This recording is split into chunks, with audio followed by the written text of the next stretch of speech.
Hey everybody, Bill and Deb. Hi there. Welcome to winter in Florida.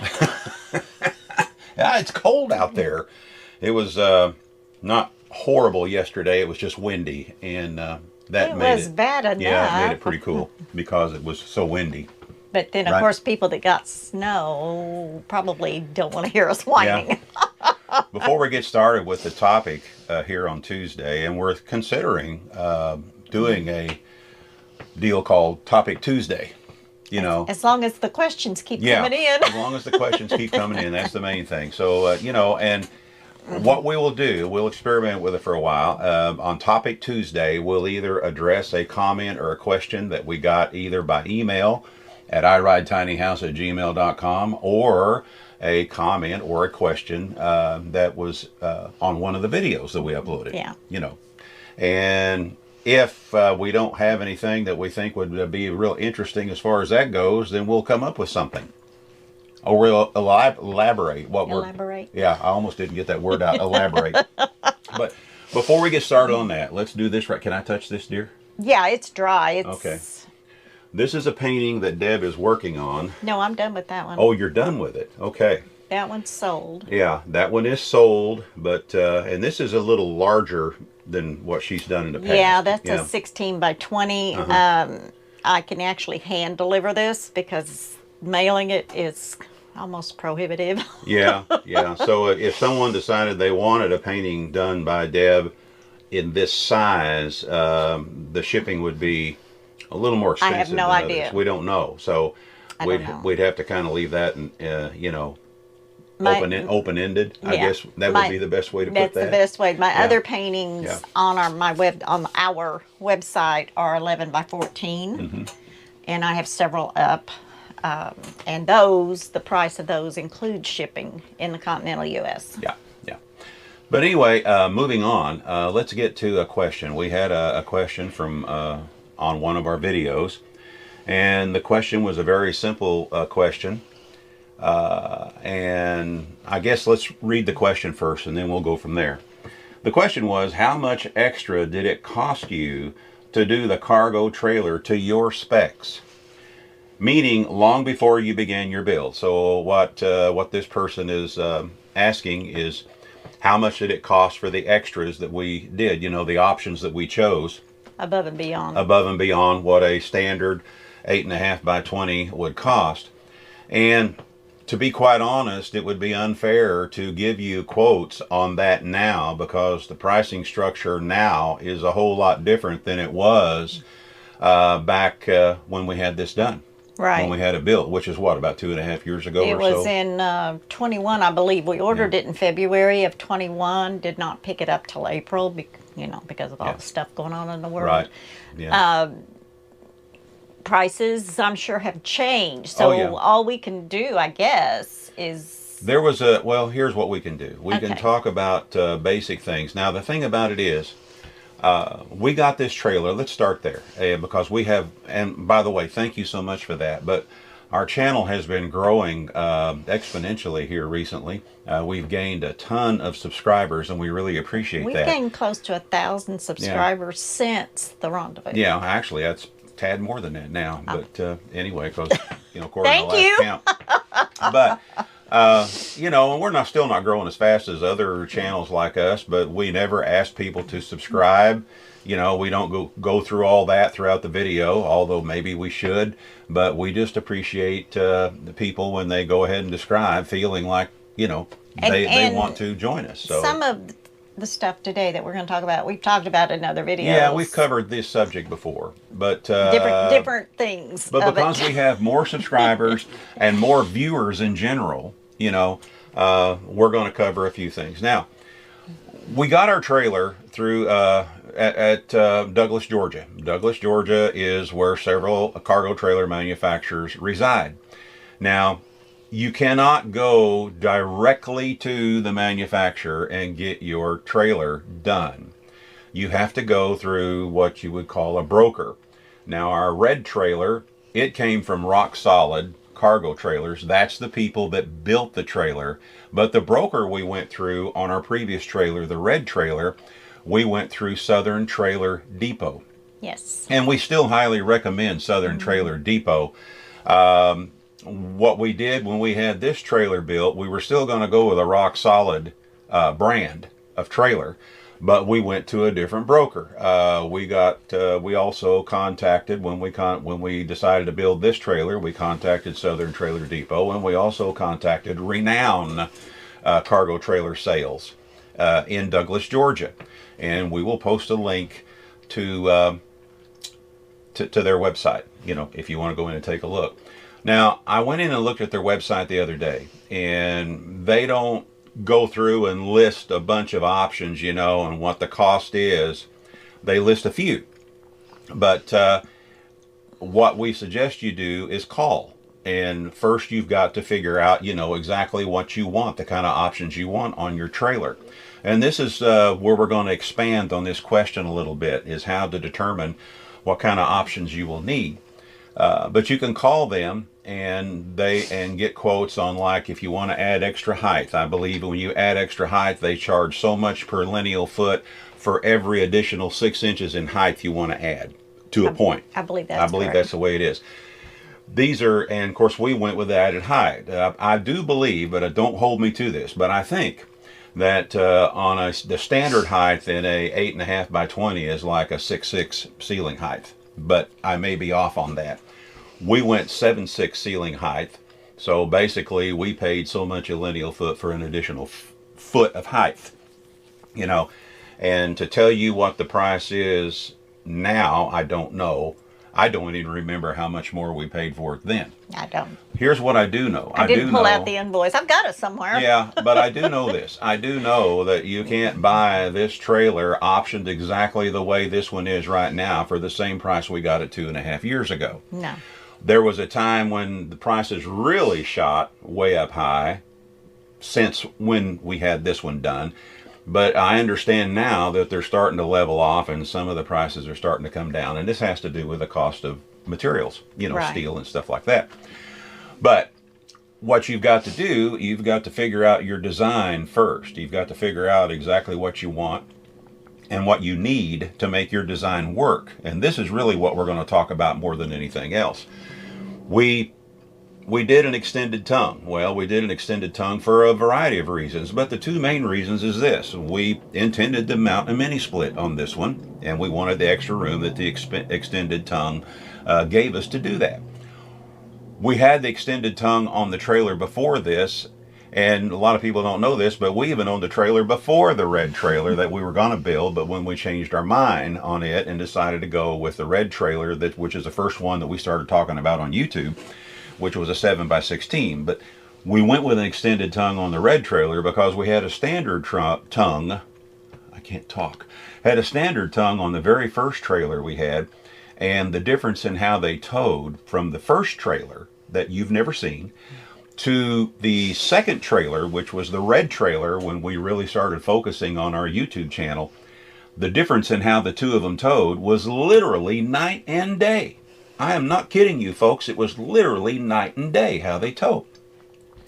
So we went to the extended tongue for that, and also because now we wanted the extra room to mount the outside portion of the mini split heat pump, which is a combination air conditioner and heater. And by the way, it worked quite well last night. We got down into the mid 30s, and I ended up turning it off. Yeah, actually it got too warm in here, but that's another story. So and then we went with a slanted nose, which was an additional fee. I think it was like $200. I think the extended tongue was like $200 at the time. Okay. And when we did that, we went with a different type of jack. Yeah. Yeah. Because But they normally put this kind on, but and we went with this kind. But we eventually replaced that with an electric power jack. Yeah. But another thing that we added, which was thank you, Johnny. Johnny was the one that recommended that we consider a bulldog hitch over the standard hitch, and that was another $100, I think, for that. The slanted nose was like a $200. I think I already mentioned that. Yes. Does a slanted nose help anything as far as aerodynamics? Well, some claim that it does. I don't know. I just think it looks good, and that's why I wanted the slanted nose. So. And then, of course, it goes without saying, we went with straight axles and 5,200 pound axles rather than the standard 4-inch drop axles. And we did that for a multitude of reasons too. And this was based a lot on what we experienced with the red trailer, which had the standard 4-inch drop axles.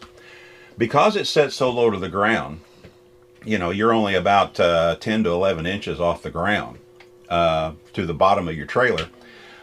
That created issues with our drains. We had to, in order to drain and have a decent slope when we came off of our sewer drains and things like that, we would have to raise the trailer just to accommodate that before we did anything else. We haven't had to do that hardly at all with these straight axles on this because we've got extra height to begin with.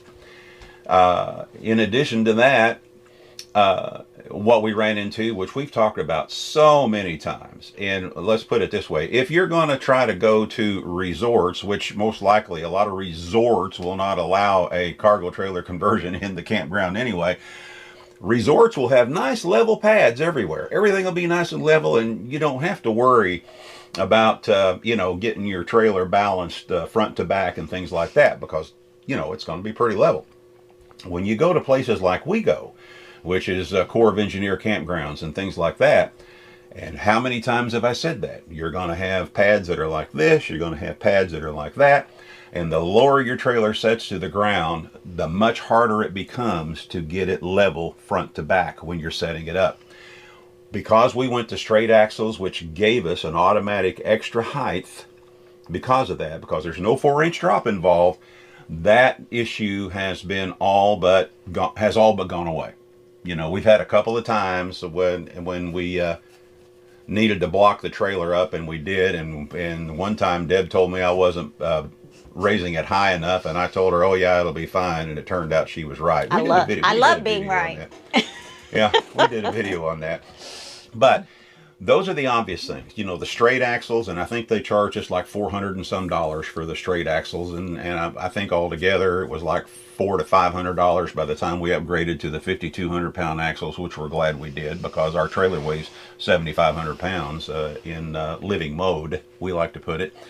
So altogether that was about another $500 or so for that. But that was then. This is now. So what you need to do when you get ready, get your design laid out the way you want, then you need to contact these people. Either, you know, we recommend Southern Trailer Depot is a great, and they're very helpful, and you know, talk to someone at Renown if you want to go with a trailer out of Douglas, Georgia. You know, we went that way because we knew we'd be in the area anyway to pick it up. So, you know, that part didn't matter to us. And they will put windows in where you want them. Yes, they We will. opted, in the red trailer, we had them put the windows in. Yeah. In this trailer, we decided we'd go with narrower Yeah. windows and put our own in. And to be honest, we never covered that during the build of the first trailer, the red trailer, but we had a lot of issues with our windows leaking around the edges Took us of the forever, seal. and you can't start your build until you get all Right. that fixed. I ended up pulling those windows out and putting them back 3 times. Several times. Yeah. And finally, the only way I got them to seal properly was to buy regular, what's that tape called? The butyl tape. Thank you, dear. Thank you. Boy, I'm glad I've got her. But the butyl tape, and then I taped it all around on the inside of the lip, you know, on the window, and then stuck it back up there. And finally, they sealed. But then this time we decided to go with smaller windows that would fit in between the studs. And what we also did, because we had in our design, knew exactly where the windows were going to go, we glued a piece of 3/8 plywood in that cavity just a little bit bigger than what the actual window was, and then went with thinner insulation over the top of that so it would still come out even with the metal studs. We did that so we'd have a firmer base to attach these windows to when we installed them. Right. You know. Right. And right now we only have 3 windows, one on that side and then the 2 over here. And the reason why we only have one on that side is because originally we were going to install the fridge next to where the one window is. And then after we got all the way up to where we bought the fridge. Deb wanted to try it there, and we both liked it sitting over there. So we put the fridge there and redesigned the layout in the kitchen a little bit to cover that. And just FYI, every time you put a window in, that removes storage. Right. Right. I mean, I could have had a window here, Yeah, but then we wouldn't have had this. Then I couldn't have this for my music studio. And I didn't want a window above the bed because I know the curtains will just get hung up in the pillows. Yeah. The other thing, because we like to sit up in bed and watch TV, and right, stuff like that. We went with make sure your doors are tall. In the red trailer, we didn't double check that, Right. and our doors I were left a lot of 32 DNA inch. behind. The 32-inch doors were not 6 foot tall or more. And that brings up another thing. We have an extra RV door in this trailer. We eliminated the ramp in the back. We didn't go with the ramp in the back because we were going to put our bathroom in the very back. We just didn't want our bathroom close to where the kitchen is. So they're at opposite ends of the trailer. It's always trying to I was slow watching you. out of the corner of my eye. Uh-huh. But we made sure that they were at opposite ends of the trailer. It's just something that's, it's a thing with us. Okay, so we eliminated the ramp door at the back because who wants a ramp door to drop down and it exposes the bathroom? And also that would have eliminated a wall, and I couldn't mount the potty and the sink and the vanity. That and all wasn't that stuff. our design. Right. If I built it in and made a little 2-foot deep garage, then that would have shortened the whole house inside, and that wouldn't have been worked out for us And either, so unless if we everybody's- went with a 24-foot trailer, and we didn't want to go with a 24-foot Everybody's trailer. design's different. Exactly. And that's what I'm leading to next. When we had the extra doors, or the extra door put in here, what I did, I drew a diagram. Let me see if I can find it here. I drew a diagram, and you're seeing it on the screen right now, but I drew a diagram to scale. And what helps me is the former job that I had. I was an estimator for a major floor covering company. That's what I did the last few years of my floor covering career. I drew up this diagram, and while you're looking at it right now, this is the size of the trailer roughly. But this gives me an idea on things. Now you'll notice where I have the fender wells placed. We knew exactly where the fender wells were going to be. We did a video, probably 2.5, 3 years ago, on basic measurements on a 6x12, a 7x16, and an 8.5x20. Basic measurements like the distance to the fender wells, distance to the center of the fender wells, the actual length of the fender wells themselves, distance from the back to where the V begins, the distance from the back to the full depth of the V. We did a video on all that. We'll post a link.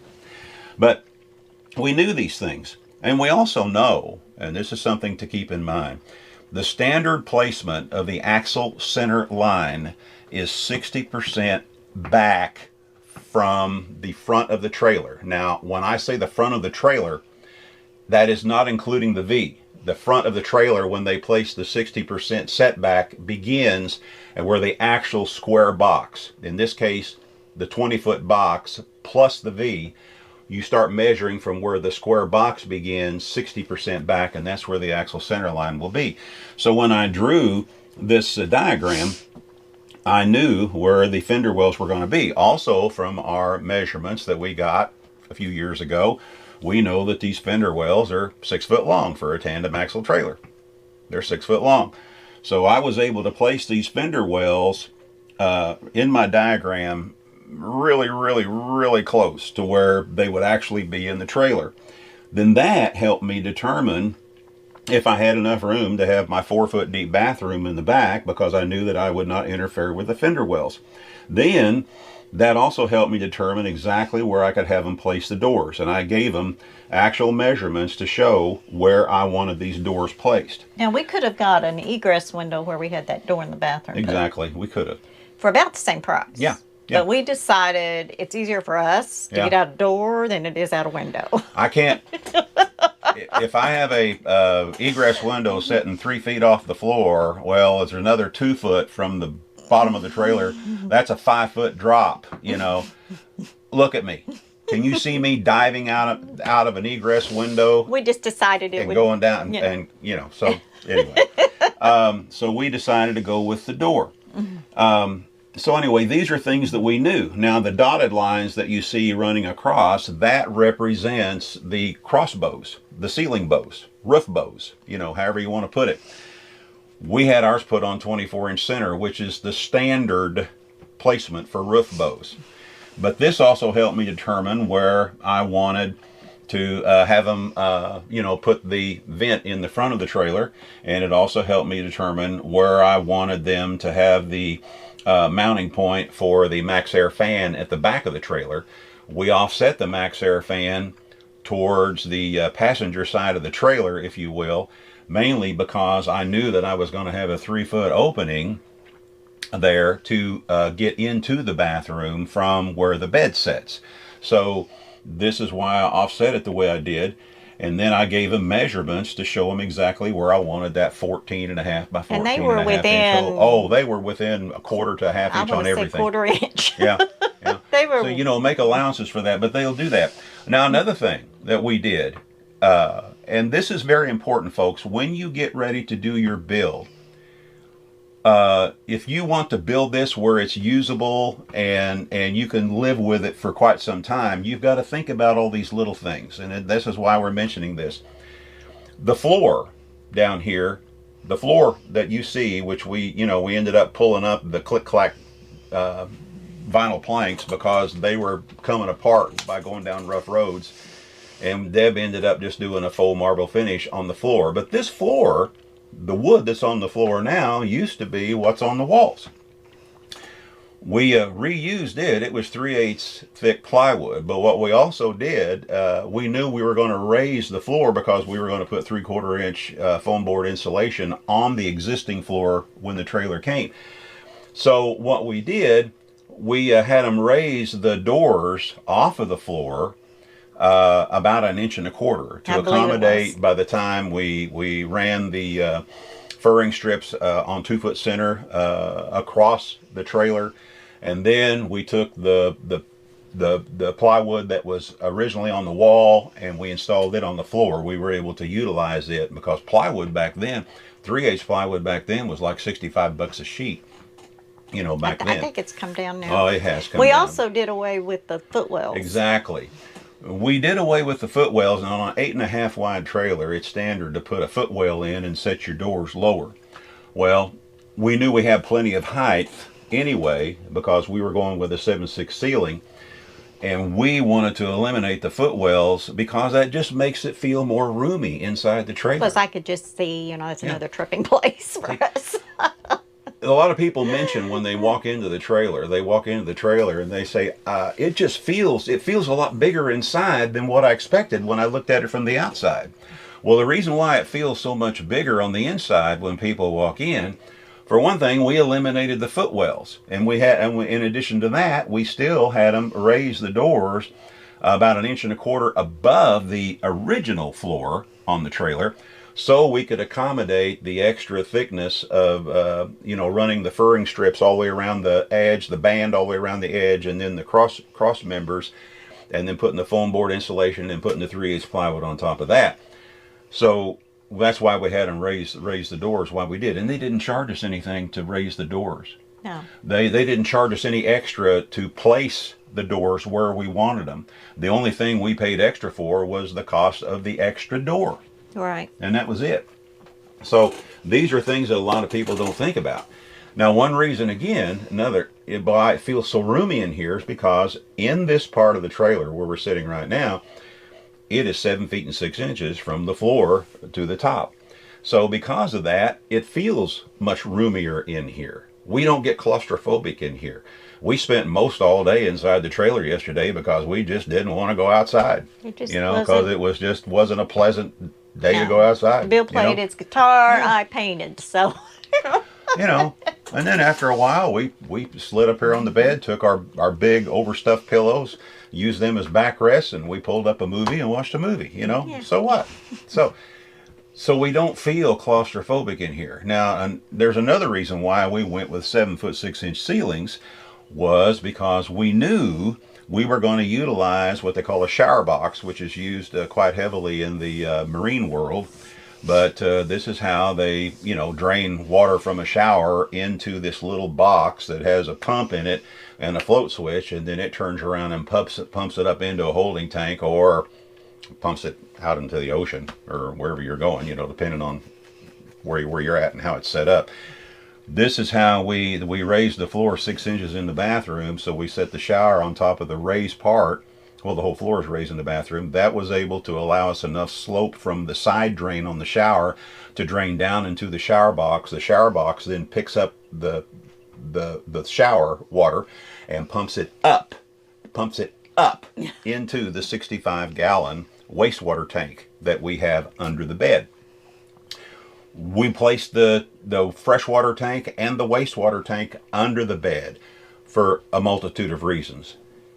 We can go with larger tanks rather than mounting them underneath the trailer. Plus, we don't have to worry about temperatures. Yeah, and we don't have to worry about temperature changes and things like this. This is why we did this.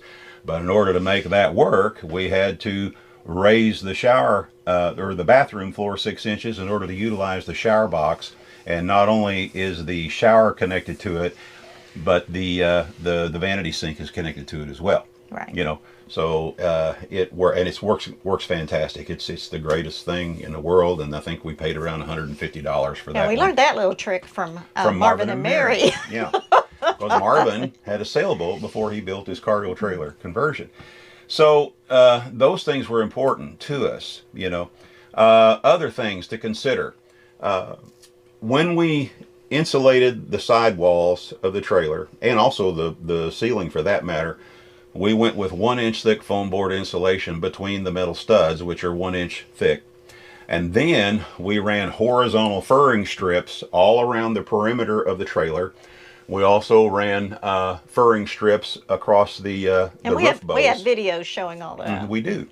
And then we put 3/4 inch foam board in between those horizontal furring strips.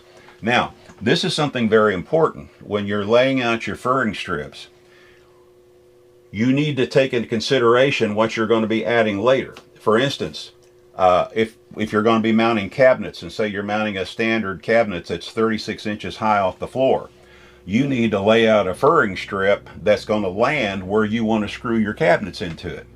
Preferably two, one towards the top of the cabinets and another one, you know, down in the middle of the cabinets, your horizontal furring strips. In addition to that, the TV, where the TV is mounted. We figured out where the TV was going to be mounted, and we cut a piece of, when we ran our horizontal furring strips, we also cut a larger piece of 3/4 inch thick plywood to use as a backing plate right there, and then foam board insulation all around that. That gave us something very, very secure to mount the TV to, you know. Deb was getting ready to point out, you were going to talk about... we do that with the furring strips across the top, so we have a place to put those shelves. We put backer boards where we knew our inlets was coming in. Right. It took a little bit of forethinking. It's just like, just like what we told you about how we did with the windows. We did the same thing when we knew we were going to bring our power inlets in, bring in the water inlet and stuff like that. We put small pieces of plywood, glued them to the inside of the skin before we insulated, to have something firm to run screws into on those too. Otherwise, you're just running it into thin metal. And, you know, and that's what gave it more strength. We went with the extra thickness of the outside metal too. Huh? We forgot to mention that. Oh yeah, the outside metal, a standard thickness on cargo trailers is 024. Right. And we went with 030, which is a little bit thicker skin, which they charge a little bit more for that. Some folks opt to go to 040, and now there's a new product out there that they're using for skin, and I'm not familiar with it. We've already been asked our opinion about it, and I'm not familiar with it, so I can't give my opinion. But it looks promising, and I think they call it Polycore or something like that. Some kind of a new skin. But we had to pay extra, of course, for the thicker skin on the outside. So little things like that. And here again, back on the furring strip thing, where we have our upper shelves here, there's a furring strip running right behind there, you know, to the wall, so we'd have something firm to screw to, not just the paneling that we put on the wall, but have something, you know, thicker to screw the back part of this shelf to there. These are all things you need to think about when you're designing your trailer. You know, these are things that will keep it holding up while you're going down the road instead of stuff falling down, you know, things like that. Anyway, I don't know what else to say right now. I'm trying to think of everything I can toss in here and try to still keep the video, you know, reasonably short. You know, here again, it's just thinking it forward.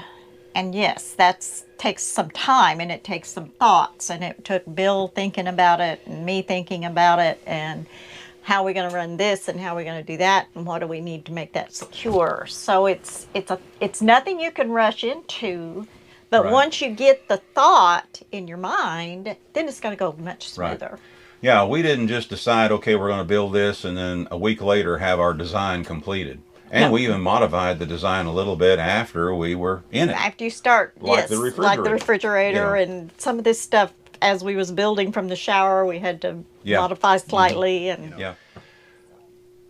What else can I say? I think that covers it.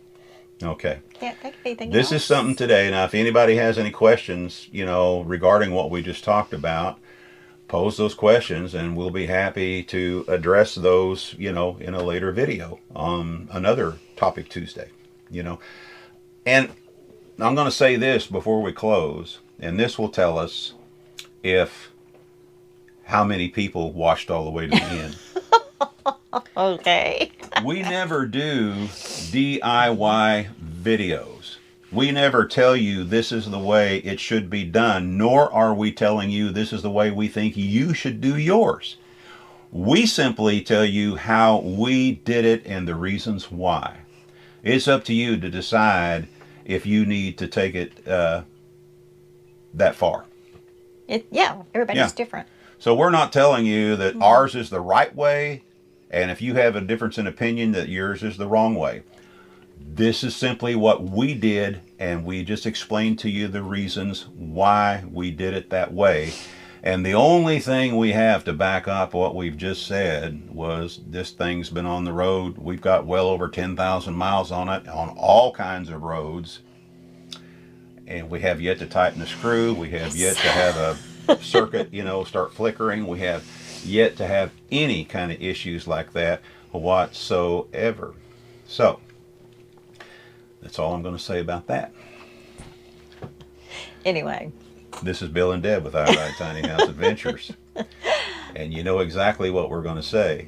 We're not camping. we are living. You all get out there and do some living, and we will see you again soon. Bye-bye now. Bye-bye.